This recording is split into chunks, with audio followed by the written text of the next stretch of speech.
ស្វាគមន៍មកកាន់ការឲ្យតម្រុយឆ្នោតយួនលេខល្អច្បាស់របស់ Channel Team ឆ្នោតថ្ងៃនេះ Admin មានលេខល្អសម្រាប់ចែកជូនដល់ពុកម៉ែបងប្អូនយកទៅផ្សងសំណាងសម្រាប់ឆ្នោតយួនថ្ងៃទី27 ខែមីនាឆ្នាំ2026មុននឹងឈានដល់ការឲ្យតម្រុយឆ្នោតនាងខ្ញុំសូមចិត្តពុកម៉ែបងប្អូនមេត្តាជួយ Like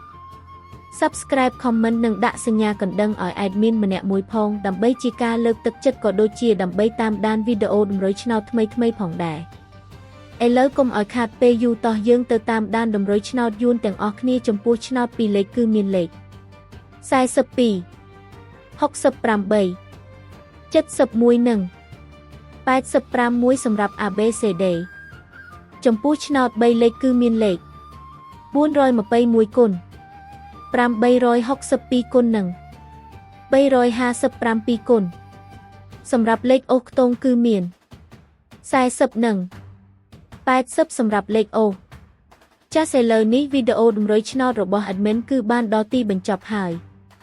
នាងខ្ញុំសូមជូនពរពុកម៉ែបងប្អូនដែលបានយកតម្រុយឆ្នោត Admin យកទៅផ្សងសំណាងជូនពរឲ្យហេងគ្រប់គ្នាចាក់ត្រូវគ្រប់គ្នាជម្រាបលាជួបគ្នាថ្ងៃស្អែកបន្តទៀត